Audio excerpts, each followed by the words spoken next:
Howdy guys, it's Luke at Luke's Affordable Paint Service, and in this video I'm going to show you how I paint realistic brickwork.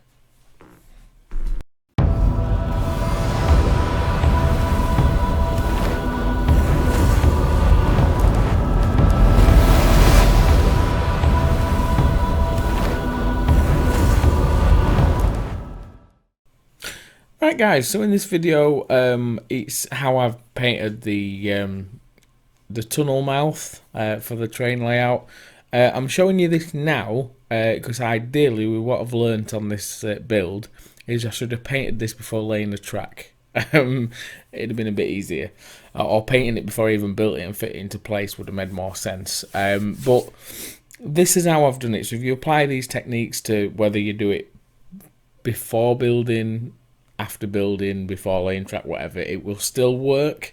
I'm just putting it now, so once you've done the brickwork and the blending, it's now a good time to paint the tunnel and everything before you put the track in, before you put the ballast on, before you do all that. So I'm putting it in order that I should have really done it. Okay, so sit back, relax, should be a very quick video, and it might be a lot easier than you think. See you in a sec. Right, now for getting the base coat down on the tunnel mouth, this is like a brownie grey. This is the grey that I've used on the rocks as like the main colour when I do the washes, which I'll show you in the next video, and just overbrush this all over. Best thing to do as well is overbrush it, but if you get a bit that's a bit patchy, don't try and get a full coverage, or don't try and get like a perfect coat like you would do like painting a model. Just slap it on, make sure it's on most of it, and that way you get some colour deviation. Like on the right hand side towards the top, you can see the grey coming through. Once that's dry, give it a light grey dry brush. Sorry about my big head getting in the way, but it's in an awkward position on the board. But literally just dry brush that over most of it. Again, if you miss bits, doesn't matter. Just give that a good dry brush over most of the piece, and that's a light grey. Now I'm using a cream to go around the tunnel entrance to show that the different rocks. Again, sorry for the big head. We are going to be washing it down, so when you are picking your colours, make sure you paint things lighter than you actually want them.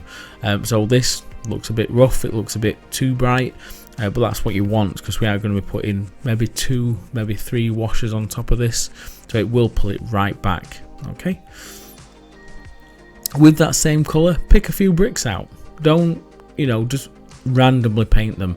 Again, if you make them a bit rough, don't try and tidy them up. Just leave it. Get a rub with your finger if it's that bad. But as you can see with the tunnel mouth entrance, there's bits of paint hanging over. I've not been neat with it. Bits of grey in there. Just leave it. And use the base grey again. The light grey that we use for the dry brush. Pick some more bricks out with that, so they're like a flat colour rather than the dry brush colour. So you've used the same 3 colours, but you've used them for different things, and all I'm doing is picking out a couple of brushes. Sorry for my fat head, but you can see that just using that neat light grey works brighter because it's a solid colour rather than being dry brushed on. So you've got loads of different colours going on, even though you've only used a limited palette. Now what we're going to do from there is use some watered down black paint. This is what I use for doing the leopard spotting on the rocks. I'm more or less doing the same technique on this, and just wash it over the entire thing. So heavier areas, softer areas, just chuck it on. Alright, don't think about it. Just make sure you get a good coverage all over, because we are trying to darken this up and get some detail out. Bearing in mind this is a plastic tunnel mouth as well. It's not like a plaster or anything, it is just plastic, and it works roughly the same. It doesn't absorb it the same as what the rocks do, but you can wash it on and it works perfectly. You don't have to add any additives or anything, just water and black paint. So wash that on, let it dry, and then we'll get on to the next step.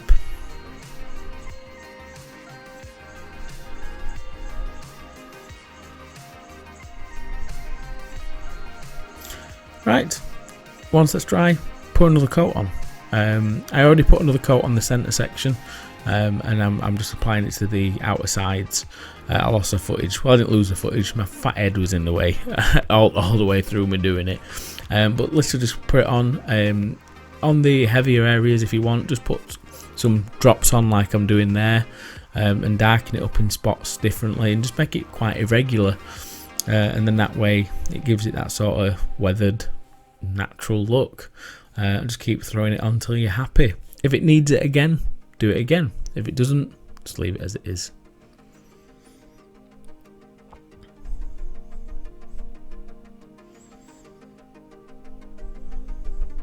And then from that, I'm using the light grey that we picked some of the rocks out with, and I'm just doing an overall dry brush over all of it.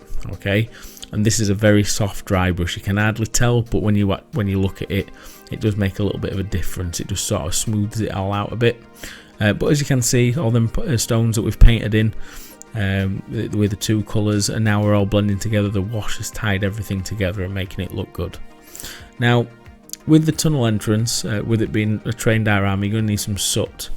Now, I'm testing out the new weathering powders in the Luke's APS range. This is called Soot Black, or Black Soot, whatever. It's one of them. They will be coming out shortly. And literally all I do is a dry brush in, and then just brush them on. Okay, and you get that really nice powdery soot look.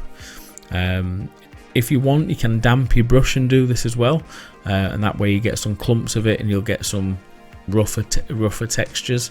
And with them being a water-based pigment as well, you can wash them off with water if you wish, and you can also apply them with water and they'll stick. Now, for sealing it and making it solid, all I do is I use an acrylic varnish, like the Army Painter anti-shine varnish, and just spray that all over to lock it in place, and that way it's not going to come off. So that's how I've done it, guys. So thanks for watching, thanks for tuning in. I'll catch you again for the next video.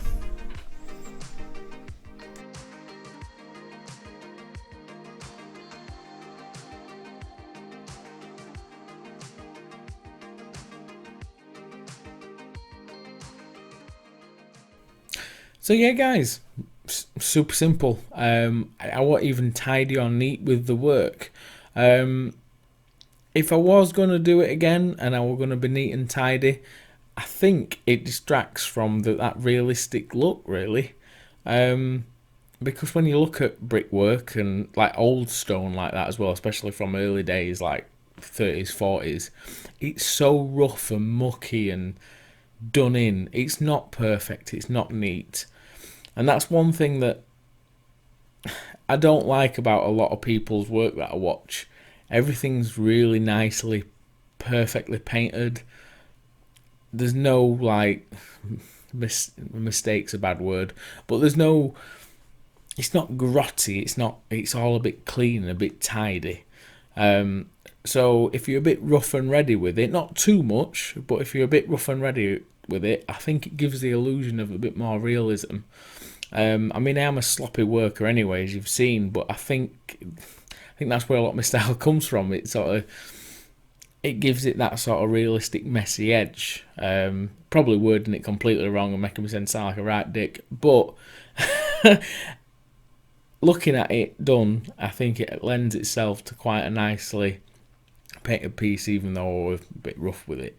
But let me know what you think below, guys. I think, you know, it's got a place that's been neat and tidy, but when you're trying to do an old, rough-looking tunnel, I think it's best to be a bit rough rather than being perfect. All right. So thanks for watching. Thanks for tuning in. If you want to check out my products, guys, check the links below. I'll see you again for the next video, which will be, I think it'll be on Tuesday, and we'll go on to rock painting and using flocks and static grasses and everything together. All right. See you in a bit.